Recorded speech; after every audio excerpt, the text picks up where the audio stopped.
Socrates on the game of life and how to play it. They say we live in pursuit of victory in the game of life. But what if that pursuit is just an illusion? How many of us chase achievements without ever stopping to ask, what are we really playing for? The success we idolize might just be a reflection of others' expectations. The rush, the comparison, the digital consumerism all tempt us like shiny coins on an endless game board. Socrates once said, "Know thyself." But do we truly know ourselves? Or are we merely repeating automatic movements like pieces manipulated by invisible hands? The question is unavoidable. Are we living or just reacting? In this narrative, I'll guide you through a reflection that could dismantle certainties, expose vulnerabilities, and reveal the true wisdom hidden behind the game. Get ready, because what you discover could change everything. The invisible game board of life. Imagine life as a gigantic game board, where everyone seems to race to reach the squares that shine brighter than the rest. The curious thing is that few stop to ask who designed this board. Isn't that just like our daily lives? We follow imposed patterns, status, consumption, likes, as if they were natural rules. But Socrates taught us that true philosophy begins when we dare to question what seems obvious. The game isn't neutral. It shapes our choices, even when we don't realize it. In modern life, this becomes almost caricatured. How often do we open social media and, without realizing it, enter a constant cycle of comparison? Other people's lives seem fuller, more successful. But what we see is just the showcase, not the essence. This is the first danger, confusing the reflection with the truth. The consequence is clear: anxiety, a sense of emptiness, a fragmented soul, an illusion disguised as victory. As Plato said, the opinions of the majority should not concern us, but rather the opinion of those who seek the truth. Here lies the irony. We allow millions of digital voices to define our worth, when in reality, virtue lies in listening to our own conscience. Ignoring this is like playing a game without ever knowing the rules. Sooner or later, frustration is inevitable. Ignorance puts us on autopilot, resulting in a loss of autonomy. It's like giving up the dice and letting someone else play for us. The consequence? Living a life that isn't ours, trapped by the echo of external expectations. But there is a way out: self-knowledge. It gives us back the dice, restores our choice. When we pause to reflect, we begin to realize that maybe we don't need to rush so much. Perhaps the game is different. The Socratic solution appears here. Question. Ask not just how to win, but what does winning really mean? Wisdom begins when we challenge the imposed logic of the game board and create our own. Philosophy gives us this key: transforming life from a rigid board into a space of reflection, where every move is conscious, not automatic. And here comes the challenge. Are you playing your own game, or merely participating in a game that someone else has already decided for you? This reflection isn't just a detail, it's a call to freedom. Because, ultimately, life isn't about advancing squares, but about understanding why we move forward. And have you stopped to think if you're playing your own game or just following the board set by others? Share your thoughts in the comments. The illusion of immediate rewards. Think of a child in front of a candy. They don't see tomorrow, only the instant pleasure. But are we, as adults, so different? Social media works like an endless candy store. Notifications, likes, messages. Small doses of dopamine that trap us in a vicious cycle. The promise is always satisfaction, but the feeling fades quickly. It's like drinking salt water. The more we drink, the thirstier we become. This pattern isn't new. It has just changed form. Aristotle once said that virtue lies in moderation, between excess and deficiency. The problem is that we live in a time that constantly pushes us toward excess. The result is a silent imbalance, chronic anxiety, lack of focus, loss of purpose. The soul fragments into pieces of momentary pleasure, but never finds true rest.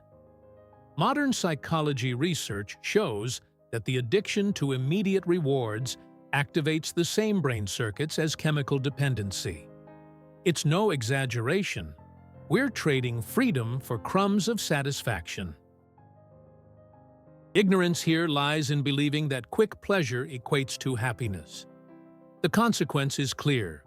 The more we seek, the emptier we become. And without noticing, we find ourselves trapped in an invisible cage, decorated with digital glitters. Socrates would remind us that it is not by living for pleasure that man becomes free, but by living for virtue. The antidote, therefore, isn't total rejection, but questioning. Ask, is what I seek really necessary, or just a reflection of conditioning? Self-knowledge emerges as a filter, separating the essential from the trivial. It's like learning to savor silence amidst constant noise. Philosophy teaches us that true wisdom isn't in denying pleasures, but in not becoming a slave to them. When we consciously choose, we reclaim our autonomy. It's like shifting from a passive player to a clear-minded strategist. Life ceases to be a blind race and becomes an active reflection, a deliberate movement. It's not a no to pleasure, but a yes to balance. The final question is inevitable. Are your achievements your own choices, or just rewards manufactured to keep you tethered to the game board? Because, at the core, freedom isn't about gathering more candies. It's about learning to live well without needing them all the time. And you? Have you noticed how immediate rewards shape your choices without you realizing it? Share your thoughts in the comments. The digital cave Plato introduced us to the metaphor of the cave. Men chained, seeing only shadows projected on the wall, believing that was reality. Today, it's easy to see. Our modern cave is the screens. We spend hours staring at digital reflections, feeds, photos, videos, and confuse this with life. But do we see the truth, or just carefully edited shadows? The soul gets lost when it believes that the image is more real than the essence. In daily life, this appears subtly. A dinner becomes an opportunity for a photo, not for presence. A friendship is measured by the number of virtual interactions, not by the depth of the conversation. The consequence is loneliness amidst a connected crowd. We ignore that behind the screen. There's always a cut, a filter, a choice of what to show. The truth remains hidden under layers of illusion. Socrates would insist on asking, "What is real for you?" This unsettling question liberates us, because when we believe too much in digital shadows, we lose the virtue of reflection. It's like living in a play without ever knowing the backstage. The consequence is severe, a lack of self-knowledge. After all, how can we know ourselves if we spend more time cultivating the image than exploring the soul? Studies in psychology show that excessive social media use is linked to increased symptoms of depression and anxiety. Constant social comparison corrodes self-esteem and creates a cycle of inadequacy. Ignorance here is not realizing that the yardstick of worth has been built on artificial metrics. The consequence is living always behind, always insufficient. But philosophy offers the way out. Recognize the illusion and seek the truth. Virtue lies in using technology as a tool, not as a prison. Philosophy invites us to look beyond the screen, to cultivate real encounters, sincere dialogues, deep reflections. Self-knowledge here means disconnecting, even if just for a moment, and recognizing, who am I without the digital reflections? This simple question can open doors to a more authentic and freer life. In the end, there's the challenge. Are you willing to step out of the digital cave and face the light of reflection, even if it's uncomfortable? Because, as Plato said, the truth may blind at first, but it's the only path to truly seeing. And have you ever felt trapped in the digital cave without realizing it? Share your thoughts in the comments. The race without a finish line. Imagine a marathon where no one knows where the finish line is. We run, sweat, tire, but never reach the end. This is the metaphor of modern life. We work endless hours, accumulate possessions, seek recognition. But when we look around, we realize that rest never comes. The ignorance here is believing that the game of life has a clear end point, as if a prize would solve all our anxieties. The consequence? A life in perpetual motion, with an exhausted soul. In daily life, this expresses itself in constant hurry. We wake up already late, have lunch while looking at notifications, and end the day feeling like it was never enough. Social media amplifies this. Someone always seems to be running faster, achieving more, appearing happier. The result is collective anxiety, a belief that we are always falling short. The philosopher Seneca warned, "We must live for ourselves before we live for others." But we forget this when we race without reflection. Studies in psychology confirm this pattern. The so-called hedonic treadmill shows that no matter how many achievements we attain, we soon return to the same point of dissatisfaction. This reveals the consequence of ignorance. Even upon reaching a goal, the emptiness returns. The soul craves more than material accomplishments. It seeks virtue, seeks meaning. Without reflection, we fall into the illusion that the next target will resolve everything. But the race never ends. Socrates would challenge us, why are you running? And where are you running to?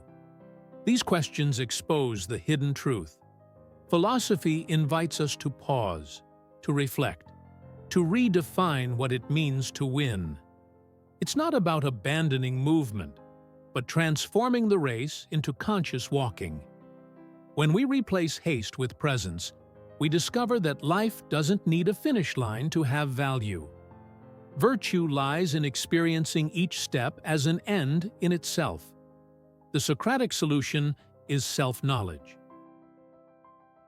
Recognizing our own pace, understanding our limits, valuing the silence between steps. This isn't complacency, but wisdom. It's understanding that victory isn't a future point, but a present attitude. Philosophy, in this sense, serves as a guide reminding us that each moment can be a victory, as long as it's lived with reflection and awareness. Life ceases to be a marathon and becomes a dance. What if we dared to stop running for a moment? What if we learned to savor the now without fear of losing the finish line? Perhaps we would discover that the line never existed, that it was just an illusion created to keep us in automatic motion. The true achievement lies in realizing this and liberating ourselves from the endless race. And you? Have you ever found yourself running without knowing where you want to go? Share your thoughts in the comments. The judgment of the soul. Imagine standing before a cracked mirror, one that reflects your image in fragments. This is how it feels when we live without examination. We see pieces of ourselves, but swear it's the whole. Ignorance is thinking the reflection is enough. The consequence is confusing ourselves with masks. The philosophical solution is returning to questioning, sharp as a chisel that reshapes form. The unexamined life is not worth living, Socrates said, and this phrase isn't just decoration, it's a siren call. Do you feel it? The soul demands truth, not praise. Philosophy here isn't theory, it's breath. Think about your day. You rush, comply, respond, perform. But when someone asks, "Who are you?" without your automatic answers, the silence weighs heavy. Ignorance makes us confuse routine with virtue. The consequence is an emptiness that looks like success. The solution is radical self-knowledge. Pause, interrogate, reorder. Studies on habits show that what we repeat shapes us. Triggers mold destinies. If we don't name our triggers, we become puppets of algorithms and haste. Reflection is the act of cutting the strings. Then comes the crossroads. Two distinct paths. In the first, we maintain the comfortable narrative. I'm just this way. There's no time. Life is tough. In the second, we face the intimate tribunal. Epictetus whispers, "It's not things that disturb us, but our opinions about them." Ignorance, believing the world moves us like pawns. Consequence, resentment, cynicism, giving up. Solution, re-educating judgments, releasing old beliefs, rewriting the board. Wisdom is unlearning without fear. Now breathe. Repeat after me. Stop. Look. Ask. Stop. Blind movement feeds the illusion. Look. The light hurts, but it reveals the truth. Ask. What is good here? What is virtuous here? What choice honors my soul? Repetition isn't rhetoric, it's a hammer. This is how we break the thick shell of habits, as research on neuroplasticity shows. What we practice shapes us in return. Practice questioning until it brings you freedom. Seneca nudges us. It's not that we have little time, it's that we waste it. Ignorance lives on elegant excuses. The consequence is death by procrastination. The philosophical solution is commitment to the essential. A concrete practice, an afternoon examination of 3 questions. Where have I been a slave to impulse? Where have I chosen virtue? What will I do differently tomorrow? Simple, human, tested. The science of gratitude reinforces. Naming the good is enough to amplify the good. Reflection isn't moralism, it's engineering freedom. And now, the final blow. What if everything you believe is just an illusion? What if you've never truly known yourself? What if your greatest victory is learning to let go of what isn't you? Plato would remind us, leaving the cave hurts the eyes, but later the light becomes home. Socrates points to the door, but the step is yours. Ignorance is remaining chained. Consequence is living in shadows. Solution is to rise. Philosophy is practice. Self-knowledge is the path. Truth is the north. And you?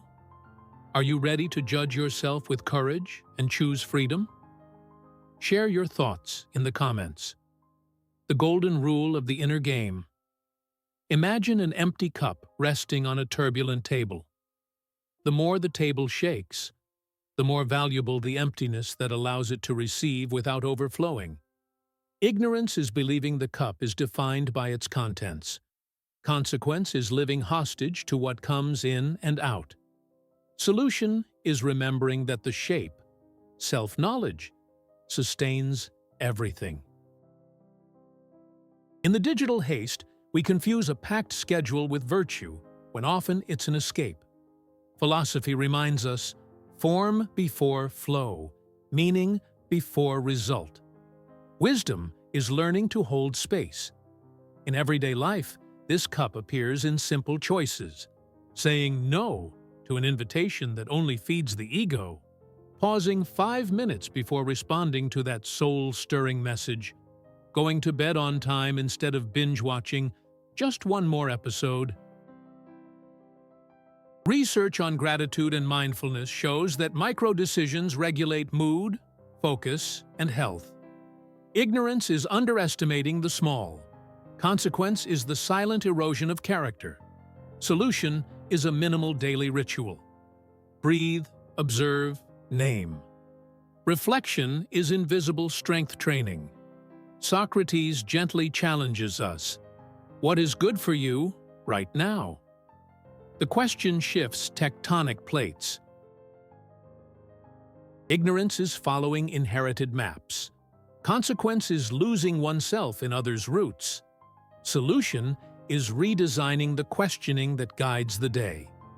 Instead of, how do I appear? Ask, how do I become better? Aristotle would call this a virtuous habit, repeating what makes us good until goodness makes us in return.